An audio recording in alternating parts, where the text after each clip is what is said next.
And your name? Gia. Gia is very kindly handing everybody out a little pack of sheets and a post-it note.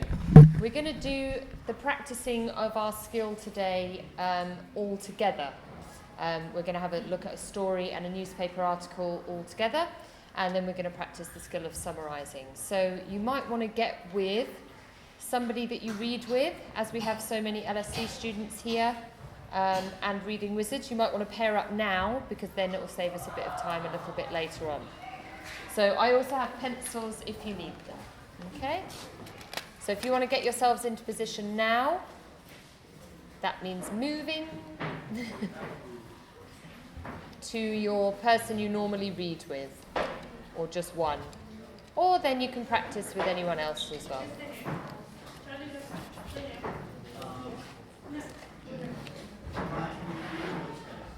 There's pencils here if you need one.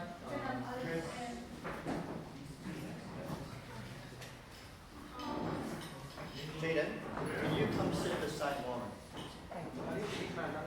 It's okay. Yeah, eat one. I'm just moving you so you're in the right place.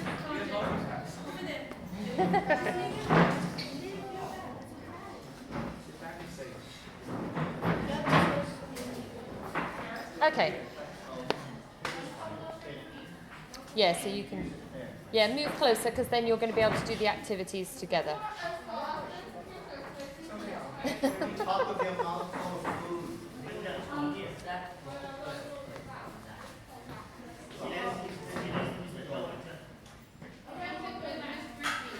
You can do the activities as adults as well in pairs. You don't need to.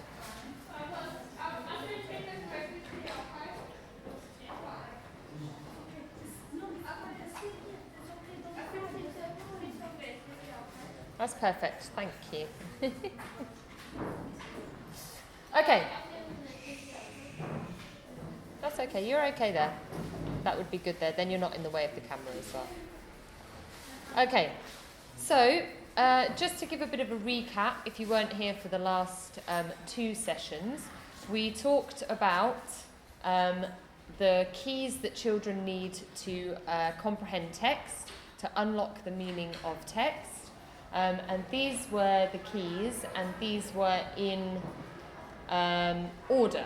So you start by activating your background knowledge, and then you develop these skills, and they get progressively harder. But this one at the bottom is what we did last week, monitoring comprehension. It's what you need to do all the time. As readers, when you're reading, you need to check that you understand what you are reading. And if you don't understand it, you need to go back and you need to check it. So that's what we worked on last week. So we did what we did before you start reading. Last week was what we do during reading. And today is what we do after reading. Now there's lots and lots of different skills or comprehension strategies that we could have focused on today. But having sort of met you all now over the time, I think summarising is one that is a really useful and relevant strategy for our students. So when you finish the book, you do some summarising, okay? So this strategy involves representing in a few sentences and in your own words the most important ideas of the text, okay? So it's quite a high-level strategy. You have to be able to take the whole story or the whole newspaper article, and you have to be able to bring it down into a few words, your own words, to show that you've understood what you've been reading, or to show what the author thought the most important ideas of the text were.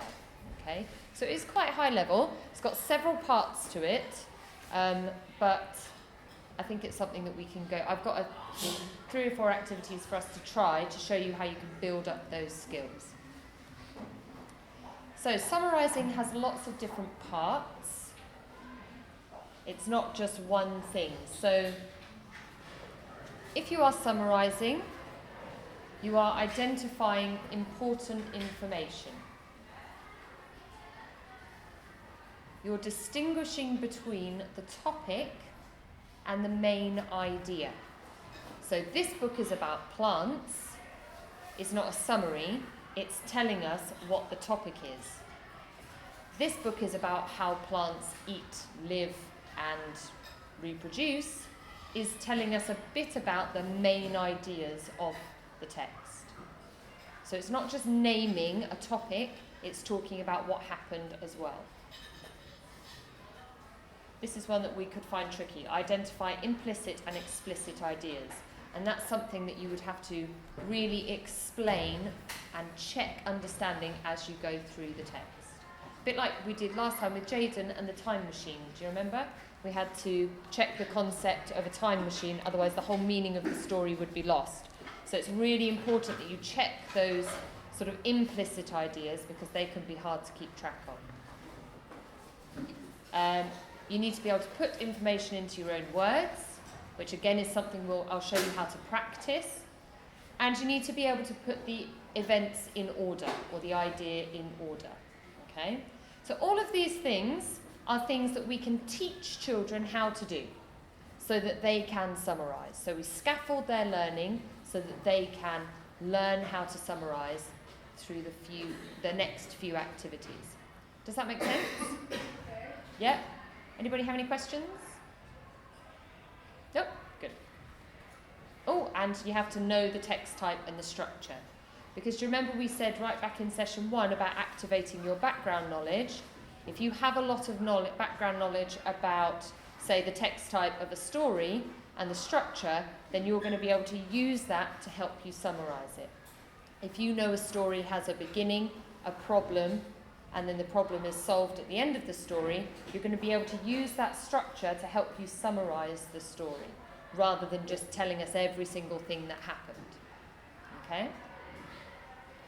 All right, so why do we learn to summarize? Why do I think this is an important skill for your children to learn? Because it improves memory, because it strengthens their comprehension, which is why we're all here. It's a 21st century skill. Nowadays, children, I've just been up in your cafe, and every single child had a computer, every single child was typing, or on a laptop, or on a phone. They get bombarded with information from many, many different sources, and it's really important to try and develop critical literacy skills to be able to sift through that information and to summarize what was important about it, okay, and to determine the importance of that information. And it raises understanding to a conceptual level. And if you raise something up to that level where you understand a concept rather than a topic, then you're able to transfer that information to other areas of your life. Okay, so if you learn about a train, you're only going to be able to apply that learning about to other trains. If you learn about transport, then you're going to be able to learn about lots and lots of different types of transports and what they do and how they work. You're going to be able to apply that knowledge to a lot more stuff. Anything else? Any questions about that? Okay, so let's see how to do it. Everyone should have this sheet. Does everybody have a pencil? I've got loads here. Everybody can do it. You don't have one each. Yeah, have one each. And there's pencils here as well, if you need them. Yep. Up and out.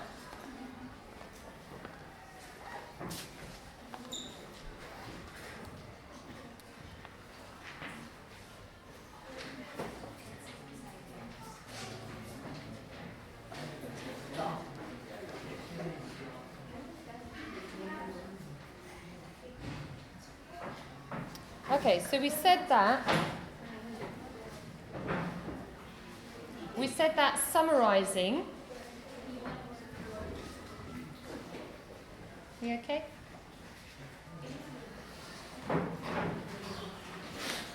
We said that summarizing was being able to identify important information. We said it was sequencing events and ideas. And we said it was putting it into your own words. So this activity, film strip sequencing, is going to support all of those 3 steps towards being able to summarize. Okay? And this is really just for fiction, because this is a storyboard. So each square is going to have an important part of the story in it, and it's going to have that important part in order, okay, which is going to help them to summarize. So you're going to fill in, once I've read you the story of Leonardo the Terrible Monster, okay, what you're going to do is with your partner, you're going to discuss what do you think the 6 most important parts of the story were in order. And that's going to help children develop that first step on the road to summarising. Okay? Is there any way we can turn this light off? Just while I read the story, because otherwise you won't be able to see it. Don't worry if not. If it's a hassle, don't worry at all. So we'll just listen to the story first. Ah, that's brilliant. Thanks. We'll just listen to the story first, and then you can do this afterwards, okay? So Leonardo the Terrible Monster. Now, if I was reading this with somebody, I would activate all their background knowledge about that. I would talk about his face here. Does he look like a terrible monster? No. He looks quite scared. And I think of monsters as big, scary animals. Okay? And I would think about, what do I know about stories? There's normally a problem in a story that has to be solved. So I'm going to start thinking about other stories that have had problems in. Maybe I've read another book about a monster that has a problem that needs solving. Okay? Leonardo was a terrible monster. And I would check the understanding of that word there. Because if you don't understand what terrible means, you're not going to understand this whole story. Means, yes, could be scary. Does he look like a scary monster? He looks afraid, doesn't he? So there's another meaning to the word terrible. Bad? Yes. So let's put the word bad in there and see if it makes sense with the picture. Leonardo was a bad monster. Does he look like a bad monster? Yes, because monsters are meant to be scary. He's not scary. He couldn't scare anyone. Look, he's trying. That reminds me of my son last night. And they're not that bothered. They think he's quite cute. He didn't have 1,642 teeth like Tony. And it says down there, you can't see it, but it says, number of real teeth not shown. He wasn't big like Eleanor. And he wasn't just plain weird like Hector. Leonardo tried very hard to be scary. But he just wasn't. One day, Leonardo had an idea. He would find the most scaredy cat kid in the whole world and scare the tuna salad out of him. Now, this would obviously need some explanation, and this would need some explanation. So a scaredy cat kid is a kid who's a bit of a wimp, scared of everything. And what do you think it means, scare the tuna salad out of him? Yep. Scare the living daylights out of him. That's a great substitute. Well done. Scare the living daylights out of him, which means scare him as much as you can. Leonardo researched until he found the perfect candidate. Sam. He looks pretty scared, doesn't he? He's scared already before he's even seen the monster. Leonardo snuck up on the poor, unsuspecting boy. And the monster gave it all he had. I can imagine you can spend quite a lot of time pretending to be a scary monster. Until the little boy cried. Yes, cheered Leonardo, I did it! I finally scared the tuna salad out of someone. Why do you think the boy is crying? What just happened to him? He might have got threatened by a monster. Yeah, very good. Excellent. Look, the monster. Look what the monster's doing. And because he's so scared, he cried. So remember, the monster said, "Yes," cheered Leonardo. "I did it. I finally scared the tuna salad out of someone." "No, you didn't," snapped Sam. "Oh, yeah?" replied Leonardo. "Then why are you crying?" And that is all the reasons why he's crying. "My mean big brother stole my action figure right out of my hands while I was still playing with it, and then he broke it on purpose, and it was my favourite toy, and I tried to fix it, but I couldn't, and I got so mad I kicked the table and I stubbed my toe on the same foot I hurt last month when I accidentally slipped in the bathtub after I got soap in my eyes trying to..." You get the idea.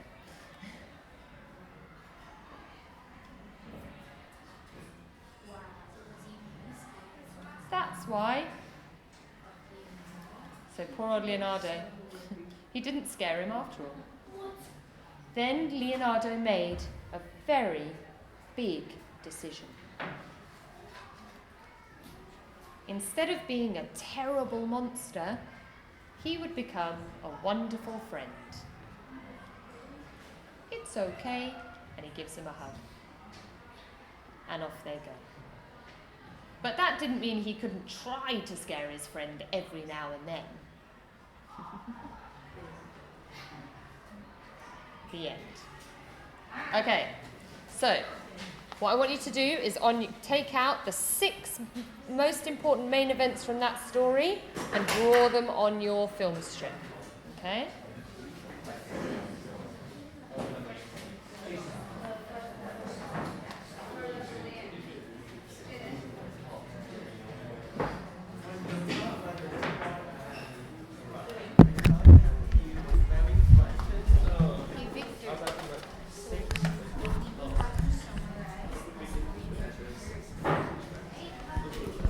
What do you think the 6 most important events were? Six.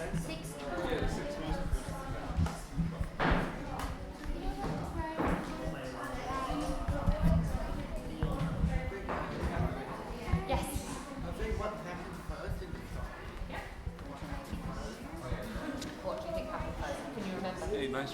Okay, good. So do you remember Leonardo was a terrible monster? He was a really bad monster. Yep. What did it say at the start? So Leonardo, was he a good or a bad monster? No. He was a What did it very say at the start? evil monster. You just have to draw, you don't have to write. It can be evil. How to draw an evil Second monster? part. But was he a good evil monster or a bad evil monster? Was he good at being scary or bad at being He's scary? bad at being scary. Yeah, just draw it. No, it's not up to them, but it's just as long as they get the main. All we need is 6 of the most important events of the Try to Was he look good up at the it? Could he other. scare everyone? Think about the most significant Could he parts, scare so like everyone? turning points Were people scared in of the him? story. No, they weren't. So he have to draw them. And look at him. Does he look distraught? Yes, he does. Look, Warren, this boy is crying really, nice. really loudly. Yeah, Very I see. distraught. Very, very upset. Yeah, just Worried. So do you think that that's an important part of the story? Probably What do you think? Do you think it's important that the boy was upset? no. No? It's only that a monster who was bad at scaring someone. So what do you think is an important part of the story? The important part of the story was the monster who was bad at scaring someone. Mm-hmm. Also, it's about a monster who became friends at the ending of the story. That's important, isn't it? So in the last one, they became friends, and you think that's important, so you need to draw that in there. Them becoming friends.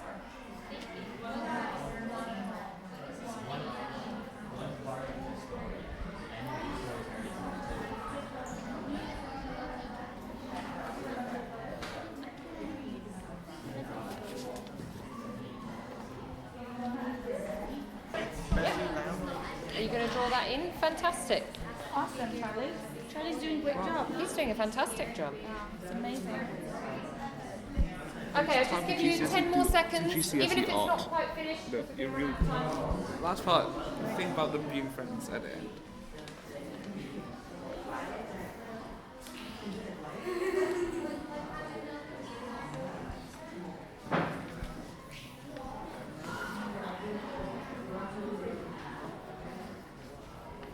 Right, okay, if we just come back together. It's in the picture. What you can see from that activity is that on the first step towards summarising is just being able to think of the story in order and being able to pick out a key event or 3 key events that Jaden did in order. And that's quite tricky in itself. You have to be able to remember the whole story, you have to be able to decide what's important, and you have to be able to justify why that is important. And that can be very tricky. What often happens is you just get a complete retelling of the entire story rather than picking out the key points that that sort of highlight the big idea of the story.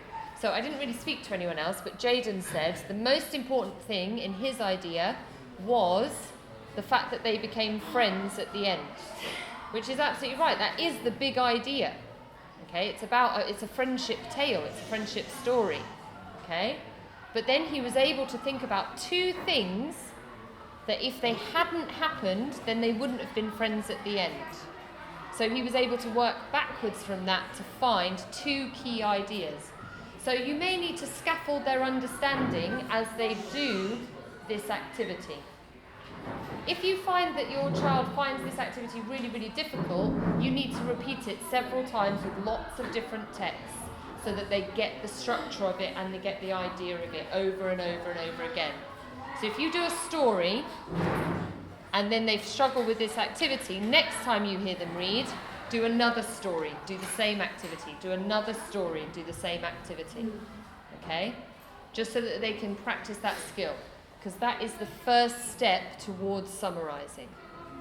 Okay? Does that make sense? Yeah? Okay, thank you. Somebody who said yes. Right, so now we're going to talk about it with how to do it with non-fiction, because last time I was here we were all using the non-fiction books. So there's 3 ways that you can do it with non-fiction that I think would be useful, and these are hierarchical. Start with this activity if you haven't done summarising of non-fiction before, then move on to this activity, then move on to this activity. Okay, so you've got 3 activities to try and learn how to do. Now we're going to do this one first. So everybody needs their about point chart. And this breaks it right down. Okay, so this is another step on the way. If you remember, it said you had to determine what's important. This is going to help you determine what's important. I have lots more if you don't have one.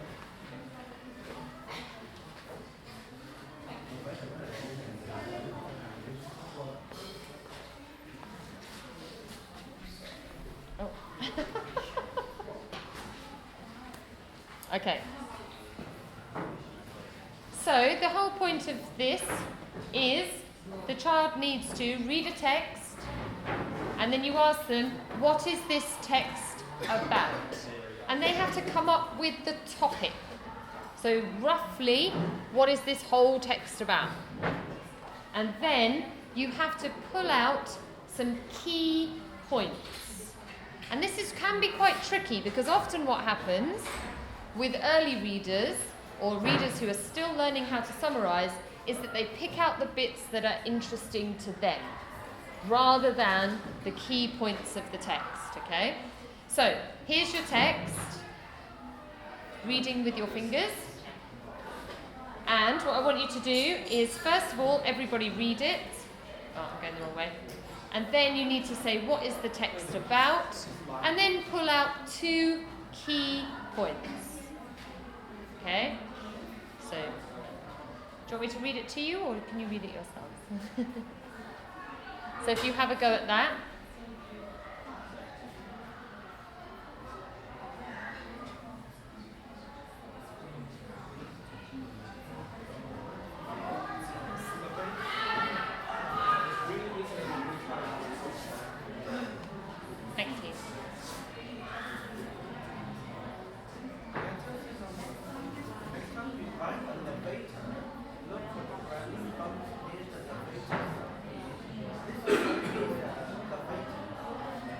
bumps there?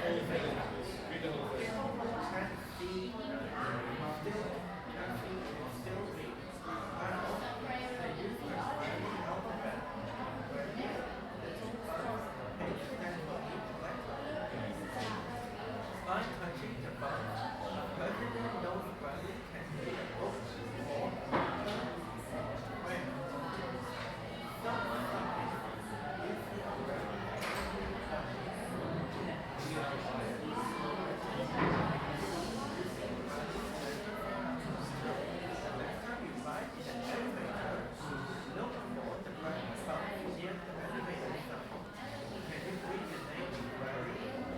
It's Braille. It said, Jaden, it said Braille. Can you see the bumps there? Okay, so let's go back to this chart. What is this text about? this text is about reading what Go on, shout it out.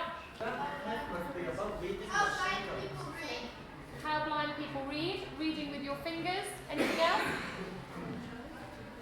Braille. You could just have the word Braille. So that is what the text is about. Okay. What do you think? 2 key points. Do you think next time you ride in an elevator, look for some bumps? Do you think that's key about how people learn to read? Or do you think little bumps on the page stand for each letter? Which is more important to the reader? Which is more important? The one that's talking about little Fantastic. The one that's talking about little bumps. Because if you don't understand the little bumps, then you don't understand Braille. So the little bumps is a really key part of this text. Does that make sense? So if often a good way of doing it is giving them a non-important part and an important part and getting them to justify it, and then they can see within the text what's important and what's not. Okay? Right, I'm going to plough on because I'm very conscious of time. Okay, so the next one, and I think it's the last one, is what's the big idea? Okay, now this is a longer one, all right? But the basic idea is that you read a text and you summarise who the text is about, just with one word, what the text is about, where it's set, when, why, and how. And then you have 25 words to say what the text is about. So it stops you from waffling, basically, which I could do some of. All right, so here's your text. If you don't have a sheet, there's some sheets. And you can see, sorry, before I make you read that, can you see how this has all moved on from supporting them to determine importance and then starting to shape it together into your own words? So that's why they're hierarchical. Yeah? All right, there's your text. Moonwalking.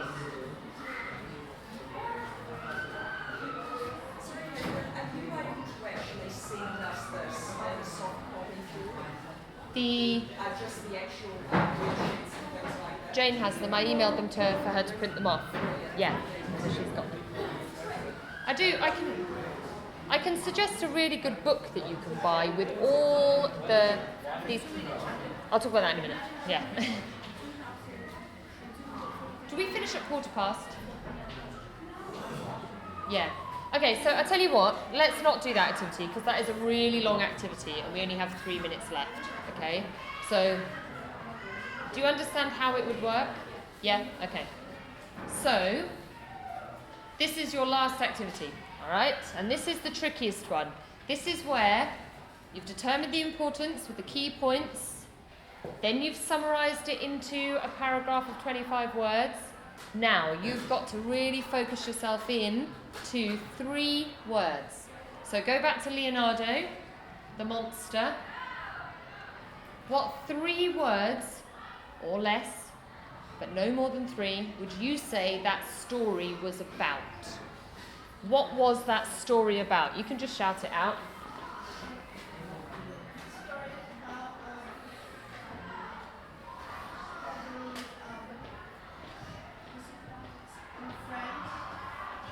Friendship. It's definitely about friendship, isn't it? That's great. So the author wrote that story to give you a message about friendship. So one of the words that you would write down on your post-it note was friendship, because that is a key idea. You have summarised that whole story and put it into one word. And that's conceptual, because he's taken the idea of friendship.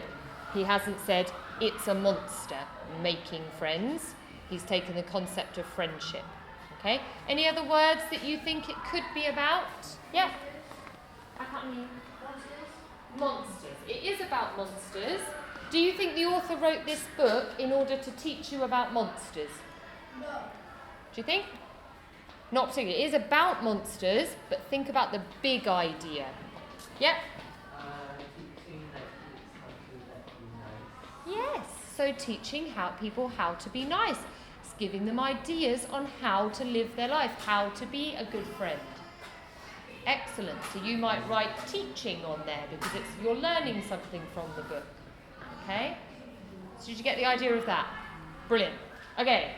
So just to summarise, the whole 3 sessions that we've done, the 3 or 4, can't remember how many I put on there, most important points about all of this reading is, all of these 3 sessions that we've done together, is that you must explicitly teach that reading is thinking. Okay? It is not a passive process. And it doesn't matter whether you're an LSG student or an A-level student. You must think when you read, and you must listen to your inner voice. Okay? So there are 2 key points. You must activate the background knowledge, because that is just as important as getting to the written word on the page. In fact, I'd say it is more than important, because the written word on the page won't make any sense unless they know what they're reading and what they understand by it first. Comprehension, so understanding what you're reading, is the reader's responsibility. It's not your responsibility, the person who's hearing them read. You're there just to help. They must say to you, I do not understand. You might check with a few questions, but it's their responsibility. And the more you model that, the better. And finally, putting it in your own words, so summarising, is a useful skill. It ups everything. Ups your memory, ups your conceptual understanding, ups your ability to determine importance. It's a really useful skill. Okay? And that's it. Slap bang on time. Thank you.